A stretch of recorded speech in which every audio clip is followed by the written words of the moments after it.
আসসালামু আলাইকুম সুপ্রিয় দর্শক, শুভেচ্ছা জানবেন।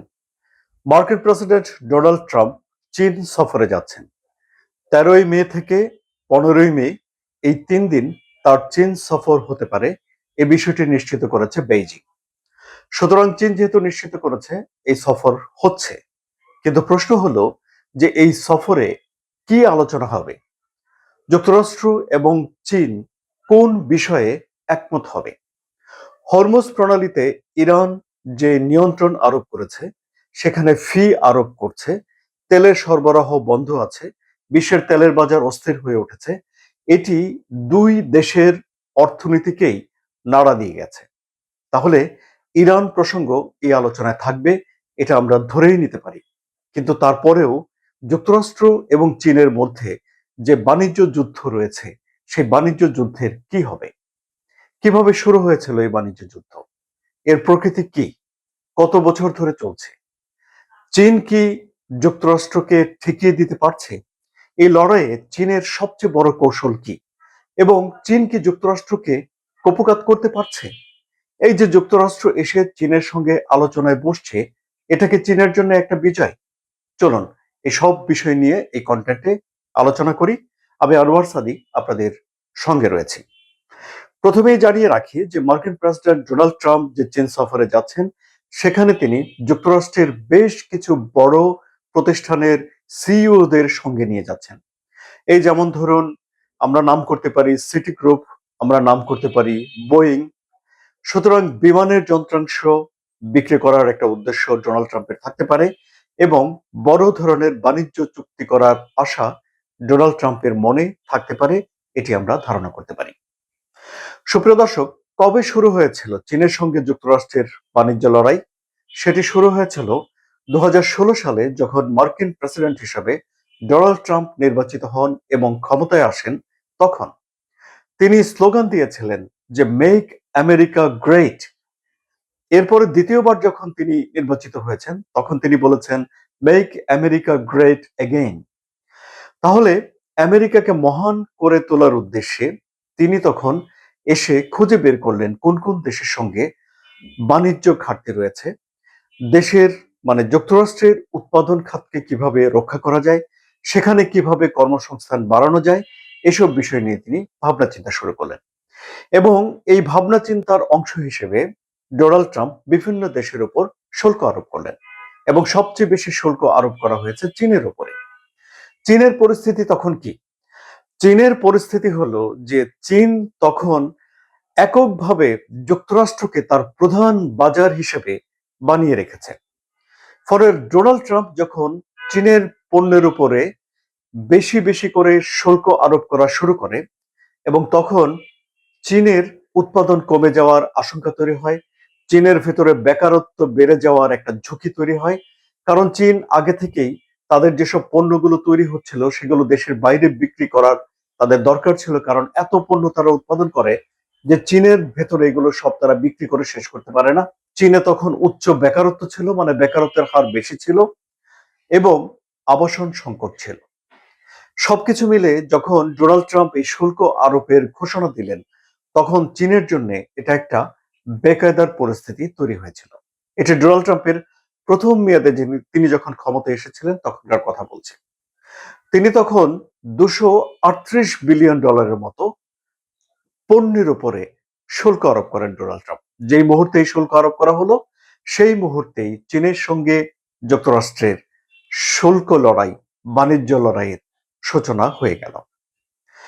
মার্কিন প্রেসিডেন্ট ডোনাল্ড ট্রাম্প দ্বিতীয় মেয়াদে পরপর নির্বাচিত হতে পারেননি, তারপরে জো বাইডেন ক্ষমতায় এসেছেন। কিন্তু জো বাইডেন ক্ষমতায় আসার পরেও চীনের প্রতি এই যে যুক্তরাষ্ট্রের নীতি, তার কোনো রকম পরিবর্তন হয়নি, বরং জো বাইডেন আরেকটু কড়াকড়ি আরোপ করা শুরু করলেন। কি করলেন তিনি? তিনি দেখলেন যে প্রযুক্তিতে চীন এগিয়ে যাচ্ছে, সুতরাং তিনি চীনের বেশ কিছু প্রযুক্তি খাতের উপরে শুল্ক বাড়ানো শুরু করলেন।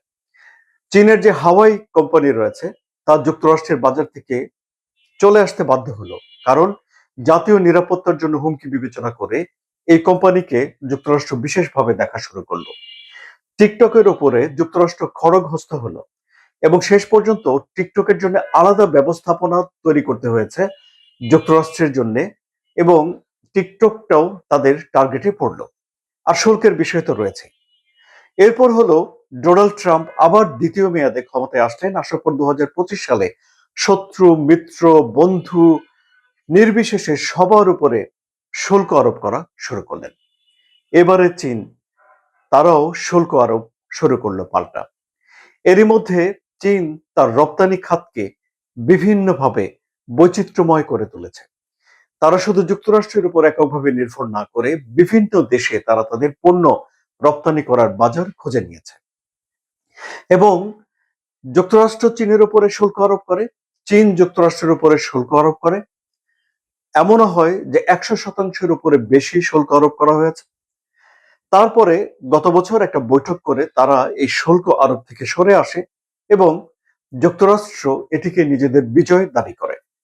এই যে যুক্তরাষ্ট্রের সঙ্গে চীনের বৈঠক হয়েছে, এর পেছনেও চীনের একটা কৌশল রয়েছে। কিসে কৌশল, সেটি এবার আমি আপনাদেরকে বলি। চীন যুক্তরাষ্ট্রের যে কৃষি পণ্য রয়েছে, সয়াবিন তেল এবং কৃষি পণ্যের উপরে শুল্ক আরোপ করা শুরু করে।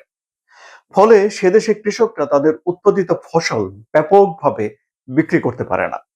এই যে কৃষকরা, তারা হলেন সবাই ডোনাল্ড ট্রাম্পের ভোটারদের একটা ভিত্তি, মানে ডোনাল্ড ট্রাম্পের ভোটারদের একটা বড় অংশ হলেন যুক্তরাষ্ট্রের কৃষক। ফলে তারা সরাসরি এফেক্টেড হয়, এবং ডোনাল্ড ট্রাম্প একটা চাপ অনুভব করে চীনের সঙ্গে আলোচনায় বসতে বাধ্য হয়। যুক্তরাষ্ট্র দেখলো সবিস্ময়ে যে পৃথিবীর যে বিরল খনিজ পদার্থ রয়েছে, সে বিরল খনিজ পদার্থের সিংহভাগ চীন নিয়ন্ত্রণ করে, দখল করে রেখেছে। চীন সেসব বিরল খনিজ পদার্থ রপ্তানি করা বন্ধ করে দিল। এসব বিরল খনিজ পদার্থ দিয়ে মোবাইল তৈরি করা, মোবাইলের ব্যাটারি তৈরি করা থেকে শুরু করে ল্যাপটপ, উড়োজাহাজ, সামরিক সরঞ্জাম, অর্থাৎ সফিস্টিকেটেড যত যন্ত্রপাতি রয়েছে সবকিছু তৈরি করার জন্য এইসব খনিজগুলো লাগে। এবং বলা হচ্ছে যে আগামী শতকের যে অর্থনীতি রয়েছে, সেই অর্থনীতি নির্ভর করছে এই খনিজের উপরে। ফলে যুক্তরাষ্ট্র যখন দেখলো যে এই খনিজ তাদের কাছে সরবরাহ নেই, চীন এই সরবরাহ বন্ধ করে দিয়েছে, তখন যুক্তরাষ্ট্র এসে চীনের সঙ্গে আলোচনায় বসেছে, এবং তারা মোটামুটি ভাবে একটা সমঝোতাতে এসেছে। এই হলো গিয়ে চীনের সঙ্গে অল্প কথায় যুক্তরাষ্ট্রের বাণিজ্য যুদ্ধের ইতিহাস, বাণিজ্য যুদ্ধের গতি প্রকৃতি।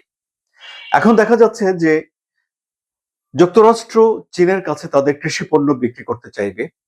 যুক্তরাষ্ট্র এখন বিরল খনিজ পদার্থ চাইবে চীনের কাছ থেকে। এসব বিষয়গুলো আলোচনা হবে তাদের নিজেদের বিষয়গুলো মিটমাট করার জন্য। কিন্তু দুই দেশের বাজারেই ওই যে তেলের একটা প্রভাব পড়ে যাচ্ছে। যদিও চীনের প্রধান বাজার হলো রাশিয়া, কিন্তু তারপরেও চীন তার চাহিদার 12% তেল ইরান থেকে সংগ্রহ করে, এবং ইরান তার উৎপাদনের এই 90%ই বিক্রি করে চীনের কাছে। এবং এত প্রতিকূলতা, এত নিষেধাজ্ঞা, যুদ্ধ, এত কিছু পরেও ইরান যে টিকে রয়েছে তা চীনের কাছে তেল বিক্রি করে, এটি বিশ্লেষকরা বলে থাকেন। ফলে এখন যুক্তরাষ্ট্র চীনের সঙ্গে এই তেলের প্রসঙ্গ নিয়ে ইরান বিষয়ে কোনো না কোনো একটা সমঝোতাতে পৌঁছার চেষ্টা করবে।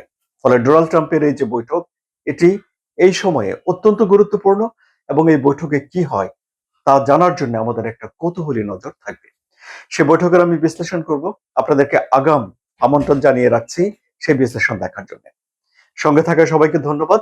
আন্তর্জাতিক বিভিন্ন বিষয়ের, ভূ রাজনীতির, জিও পলিটিক্সের বিভিন্ন বিষয়ে জানতে এই চ্যানেলটি সাবস্ক্রাইব করে রাখুন। ধন্যবাদ।